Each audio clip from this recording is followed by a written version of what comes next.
If you're into Roman history, you must have heard about the virtuous five good emperors and the very prosperous times Rome lived under these men. Well, today we're not talking about any of that good time stuff. On the contrary, we're entering a den of scum and villainy. We're looking at coins of some of the worst emperors Rome has ever had. Now, the list of bad Roman emperors is much longer than the list of good ones. That's probably one of the reasons why the Roman Empire isn't here with us anymore. So I want you to actually leave a comment in this video telling us which emperor you think was the absolutely worst, top one worst emperor, and your reasons for it. I'll probably make another episode featuring coins of five more horrible emperors, and your arguments might convince me to include certain emperors in this future episode. So what do we have here? Five bad emperors. Now, how good or bad the legacy of someone is generally isn't a black and white thing. A lot of emperors who went down in history as quote-unquote bad at least did something good for the empire. Maybe they defended the borders from an invasion, or they stabilized the empire politically, even at the cost of lots of spilled blood, and in some cases they might have actually been decent, but the senatorial class, those who recorded Roman history, they just happened to hate him, leading to a negative reputation that carried on to our days, which is actually undeserving. But even if we take this subjective nature of history in consideration, I still believe these five men I'm featuring here today fit neatly inside the category of bad. Because to understand what made an emperor bad, well, we have to wonder what made a Roman emperor good. While an emperor was reigning, he had a series of practical, political, and religious roles to fill, and none of these could be neglected. You had to take care of these three in order to have a stable reign. So the practical aspect of it would be the maintenance of the empire in order, protecting its frontiers, administering law, safety, and order as best as possible, making sure no major hurdles impeded the trade routes to flow, the roads to work, tax the population maybe in enough proportion to maintain the very bare-bones services that the state provided to its citizens. It comes to mind the quote from Emperor Tiberius. He once said that the duty of a good shepherd was to shear his sheep, not to skin them, but often emperors skinned the population and tried to extract as much money from them as possible. Then we have the political aspects of governments, and these were mostly related to maintaining balance between the main power brokers of the empire: the army, the senatorial class, and the overall aristocracy, as well as the common people. The people were the most numerous, but generally they were the easiest to placate, making sure the masses had free bread and plenty of games, ensuring they enjoyed the feeling of relative safety and enough security that they felt they could carry on with their everyday affairs. The army was also relatively easy to make happy. Just give them their payments on time, the cash bonuses they demanded, and overall just fill their pockets and compensate them generously so they keep you in power and prefer your bribes over the bribe offers of any potential usurpers. And finally, we have the elites. Rome might have transitioned from a republic to an empire, which was more analogous to a monarchy, but it always retained parts of this republican system. And for a long time, the Senate and the aristocracy also represented a powerful faction that could rise up in revolt in case an emperor did not take them into consideration. And maybe, they actually just wanted you to maintain some of their own privileges. In fact, some of the emperors of today were killed by plots organized by the elites. So, we've discussed the practical aspects of ruling, the maintenance of the political order as well, but the emperor, as the leader of the imperial cult, the Roman state religion, he also had religious roles to fill and traditions to follow. After all, he was the Pontifex Maximus, the chief priest, the same title we give today to the Catholic Pope, which is a direct Roman inheritance. We all applaud the ancient Romans for their feats of engineering well beyond their time. You know, the roads, the fact they had relatively advanced medicine, and other achievements in the real, the tangible realm of the material. But we can't forget they were also a deeply religious and superstitious people. So the concept of the pax deorum, the peace of the gods, placating the gods who kept the world in order, was immensely important to the Romans, and the emperor, as one of the links between the earthly realm and the divine spheres, he was a key part of Roman culture. One of the emperors we're looking at today actually fell because he deeply disturbed the traditions of the Pax Deorum. So, with some basic knowledge of these three pillars that sustain the power of a Roman emperor, let's get started with our list.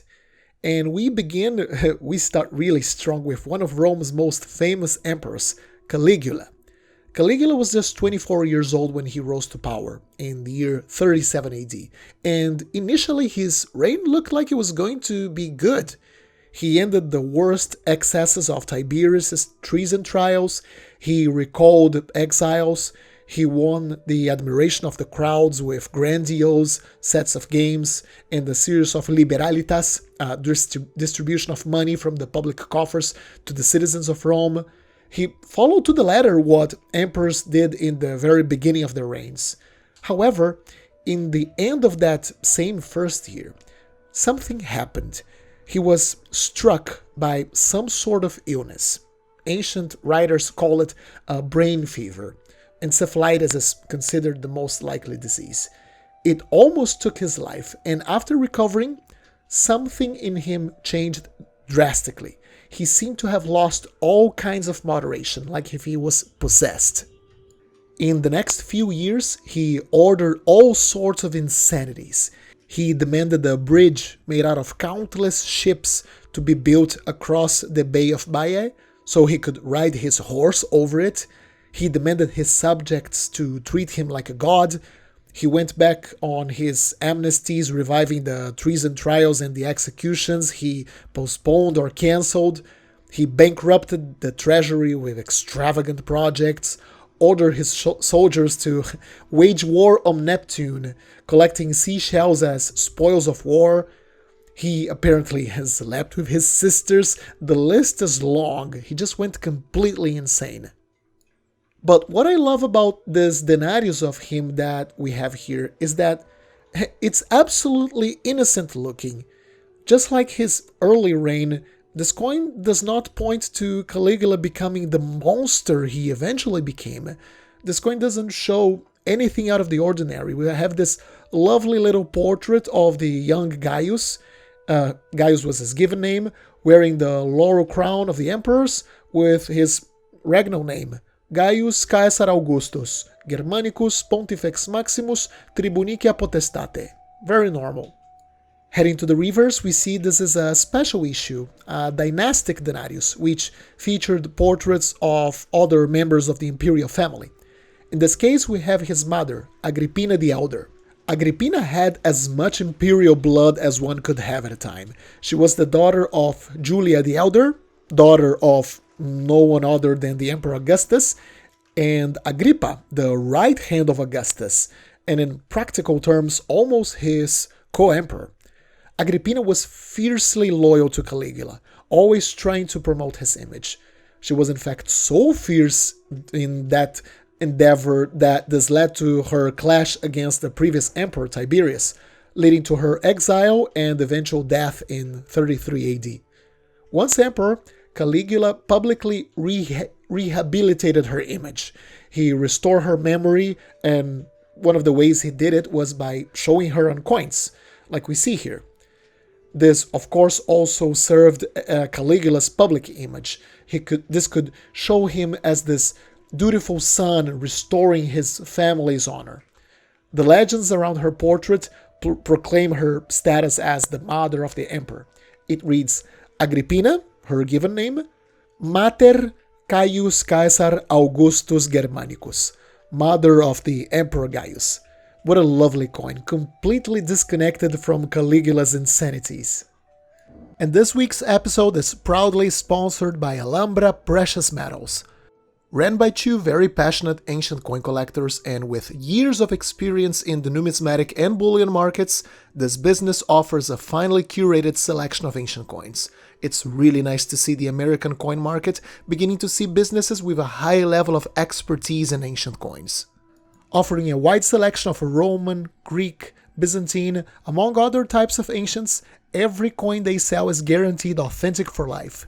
These are people who handle ancients every single day and understand the provenance, grading, and proper identification and attribution, as well as the realities of today's coin market. I'm really delighted to be able to feature a business with what I consider some of the best market practices out there. So if you've been thinking about adding a new ancient coin to your collection from a reputable source, or a great place where you can acquire precious metals to your portfolio, make sure to check them out at alhambrapreciousmetals.com. Next, we're going to probably the most famous Roman emperor ever, at least the most famous of the bad ones, Nero. For the things that Nero did, he actually lasted a lot of time in the throne, reigning between 54 and 68 AD, 14 whole years. While it is true that some of the things written by him were likely exaggerations from his enemies and later historians, for example, the whole playing the harp during the Great Fire of Rome, this was probably an exaggeration. Still, he did do some very nasty things. He got rid of close family members like his own wife and his mother simply for thinking they were trying to control him. He often used trumped-up charges of treason to execute people he didn't like, most notably the philosopher Seneca. And just like Caligula, he had an inclination for spending his time enjoying himself instead of being an emperor. He was a very good singer and a musician, a huge patron of arts, but not much of an administrator. And he really enjoyed spending the public treasury in his megalomaniacal projects like the Domus Aurea, this giant palace complex that would have been built right at the center of Rome. Wasn't Nero's life ended before its completion?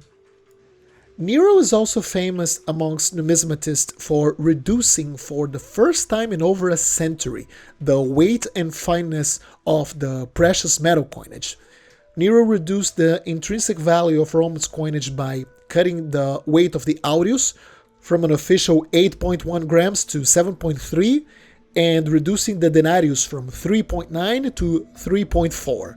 He also reduced the silver purity of the denarius, dropping it from 98 to around 93%. The reasons behind this debasement are actually still being discussed. There are some plausible and more obvious reasons proposed, like stretching the available precious metal supplies due to the relief efforts after the Great Fire of Rome, which happened the same year of this monetary reform, so there might be some connections there. While others claim that this happened simply because Nero was demanding more available funds for his great projects. There are also some recent theories that point to some more practical reasons as to why he did it. Apparently, there was a difference in the price of gold and silver in different parts of the empire, which led to the precious metal coins having different values on different markets, depending on where on the empire you were. So this devaluation was actually a move in order to harmonize standards across the empire and ensure that a denarius, for example, or an aureus were once again worth their intended value all over Rome's territories. So let's have a closer look at this wonderful denarius of him. Nero's portraits on coins are always full of details. What I find particularly noteworthy is that his portraits show a remarkable realism, maybe was even a bit too realistic. The portraits of previous emperors were also made in high quality, but there was a certain idealizing of their image. An emperor, for example, didn't age very much on his coins, and even if he did age, he stopped aging at a certain age. You know what I mean? Always showing at most an older man, someone experienced, but someone still full of vigor. Here, on the other hand, this coin depicts Nero as realistically as possible, including his unflattering weight gain later in his life. Well, he had a very inflated ego, so I wonder if this was actually a personal request of him. Rome shall see me in all of my fat glory. The legends on the coin are quite simple. Nero Caesar Augustus. On the reverse, we have the image of Dea Roma. Notice how everything about this goddess, the incarnation of the city of Rome itself, had a militaristic, conqueror vibe to her. She's wearing a full set of armor, including a nice helmet on her head. She's sitting on a throne made out of arms and armor of defeated enemies, and she's receiving a little winged victory on her outstretched hand. Dea Roma embodies this Roman conviction that expansion was a safeguard to the city of Rome itself. It was a sacred duty of the Roman people to ensure the security of Rome, and they did it by pushing the frontier outwards, meeting threats beyond Italy so they never reached the city, imposing this, as they would call, the imperium sine fide, an empire without an end, as they called it. It's like a manifest destiny of expanding the proper civilized way of Roman life to all corners of the known world. So let's keep going forward, and now we're going to the end of the 2nd century AD, the end of the golden age of Rome, the end of the so-called Pax Romana. Here we have Commodus, the only surviving son of Marcus Aurelius, who ruled from 180 to 192 AD. It's still shocking to me that a ruler as competent and as wise as Marcus Aurelius, in an age when emperors were usually chosen for merit by adoption, chose to break this pattern and pick his own son, even though Commodus had already shown worrying traits before his ascension to Caesar. He was vain, impulsive, he had a taste for gladiatorial spectacle over actually managing an empire. He loved to make special appearances at the Colosseum as yet another gladiator, something scandalous. Apart from being seen as this fighter on the arena, he became notorious in court for styling himself as Hercules, even wearing the skin of the Nemean lion over his head, like the demigod, and renaming Rome Colonia Commodiana. What a lovely little ego he must have had. I wonder if the simple fact that Commodus was the son of Marcus Aurelius, someone so loved by the Roman people, was what led him to last as long as he did, 12 years. It's surprising given his ineptitude. When his murder happened on New Year's Eve 193, this lit the fuse for a civil war, the rise of a new imperial dynasty, and basically a new order, a time when soldier emperors and their legions held much more power than before, disturbing this system of checks and balances between the army, the aristocracy, and the emperor that was previously in place. And this, of course, ushered a century of civil wars and military coups that would nearly break the empire in the 3rd century. And if we take a look at this denarius of him, struck in 187, we see that the quality of the portrait has clearly worsened. Coins of Commodus have very ugly portraits if compared to his predecessors. But not only that, the silver content also fell significantly, dropping to as low as 70%.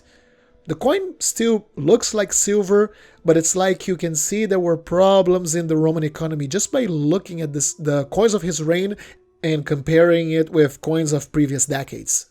These denarii are also substantially lighter.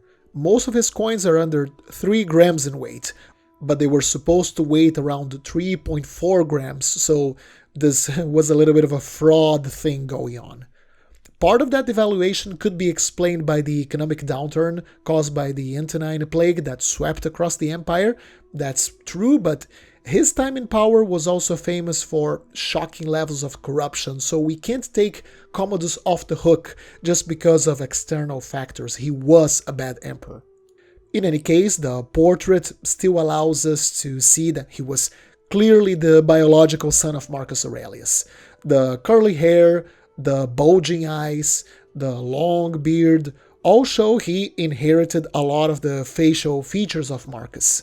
However, once we realize Commodus grew this beard to look more like Hercules rather than looking like a Greek philosopher like his father did, it shows us he didn't inherit the contemplative nature of his dad.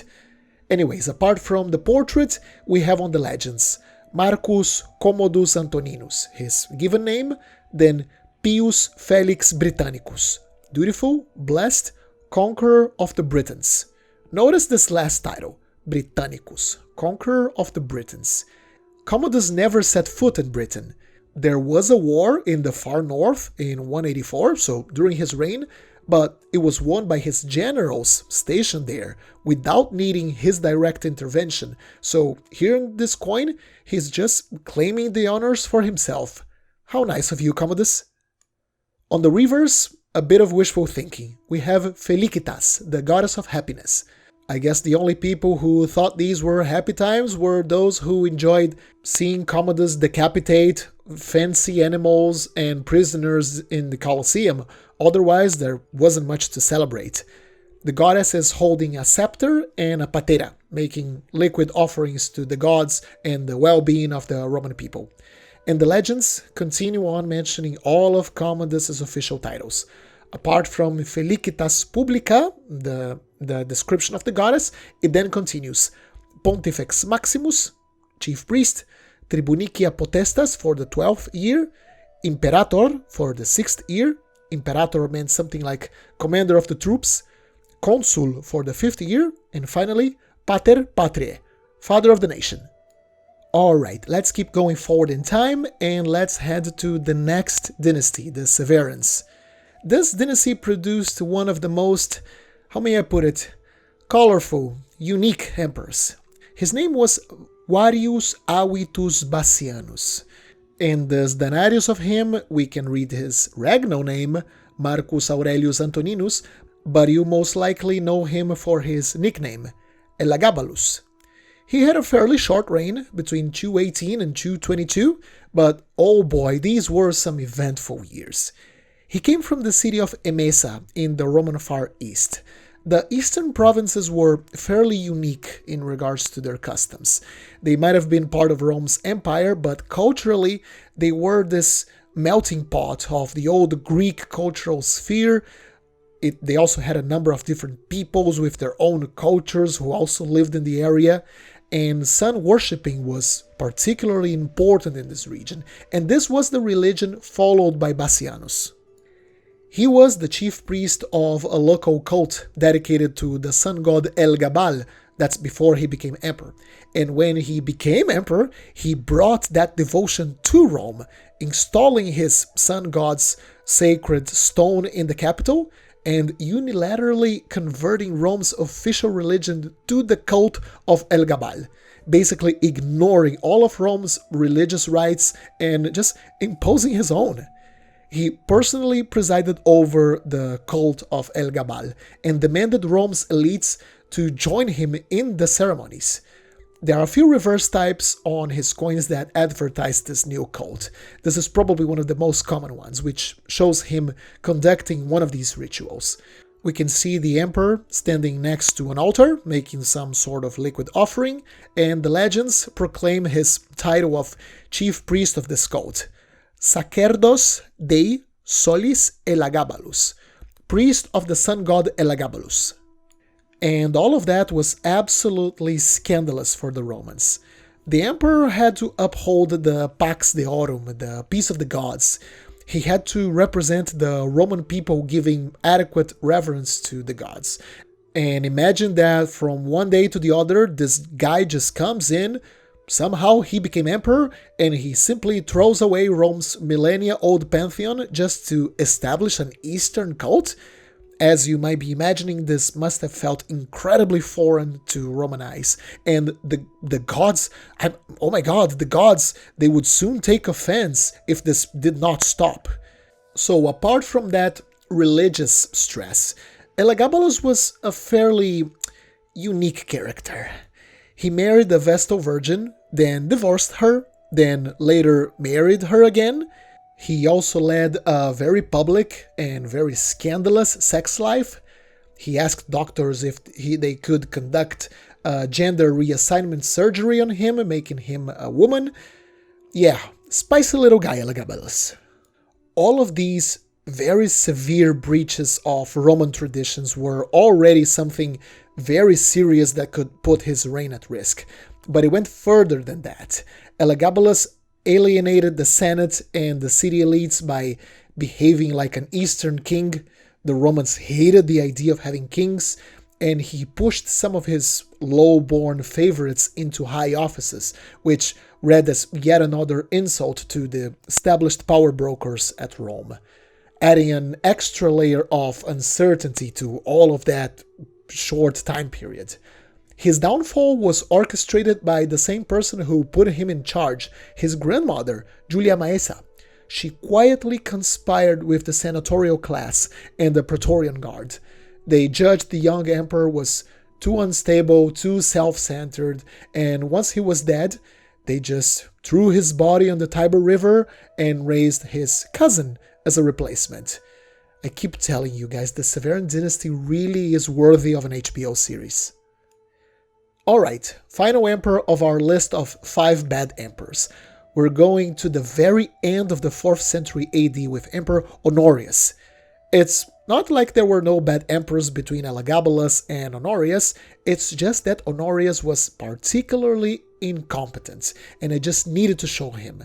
I actually end my personal Roman imperial coin collection with Honorius because I think his reign was so bad that after him, there was really no saving for the Western Empire.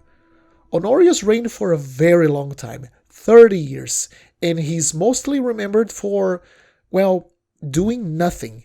In 402, he withdrew to Ravenna, making it the new capital and moving his court there. Ravenna was safer than Milan, Rome, or any other major Italian city thanks to its marshes, which made it the defense of the city very easy.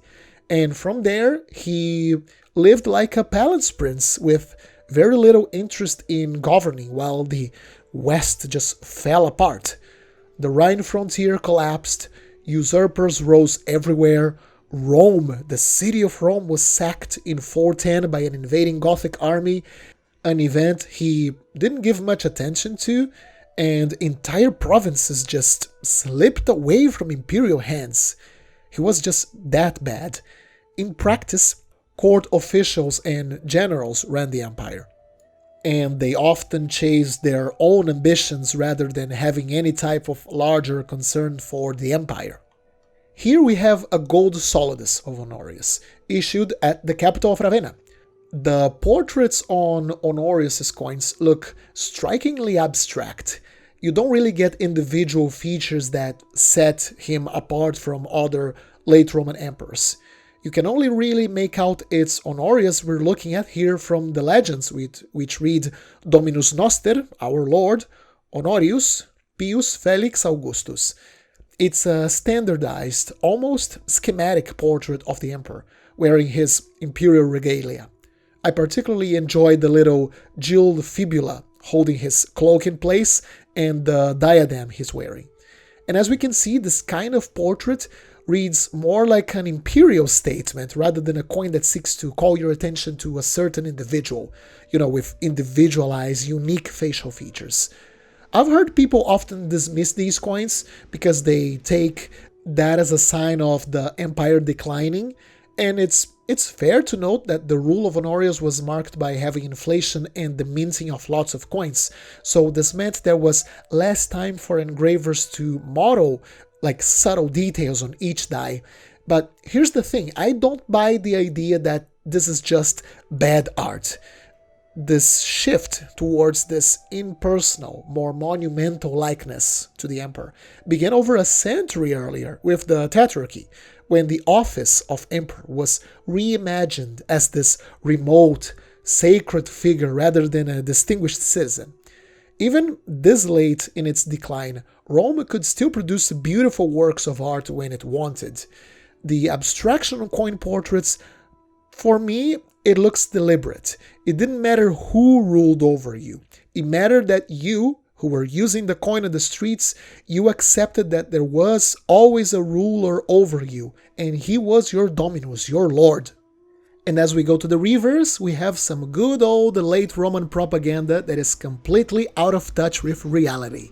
We have an image of the emperor triumphantly stepping over a captive, when in reality at this time it was the myriad of different migrating tribes that were invading Rome and wiping the floor with what was left of its legions. The emperor's here holding he's holding a labarum, a type of military standard on his hand. Honorius probably never set foot inside the legionary camp, not a single time, and on his other hand he holds a little winged victory, a symbol of military triumph, something, once again, the Romans were rarely seeing at that time. To the left and right sides of the emperor, we see the letters R and V, the initials for Ravenna, so the mint mark of where this coin was made. Around the design, the legends read Victoria Augustorum, to the victory of our emperors. Well, more irony on that part for sure. And finally, at the very bottom, we have some more abbreviations. COMOB, which stands for Comitatensis Obrisiacum, which we could loosely translate to something like refined gold of the imperial mint, sort of like a quality control check on the part of the coin. And here we have it, 5 coins of 5 very, very bad emperors. I feel like I need to make more episodes on the topic. The Romans had to endure quite a few terrible emperors throughout their history. Which one would you like me to cover next? Let me know in the comment section down below. Alright, I hope you enjoyed this episode. Leave a like and consider subscribing if you did. Happy collecting, and I'll see you soon. Let me give a special thank you to all of my amazing channel members and Patreons for their generous support. This channel would not be the same without your help. And if you would like to be part of this list, have early access to my videos when they are uploaded to YouTube, and a series of other perks, make sure to check out my Patreon page and my members tab on YouTube. Thank you very much.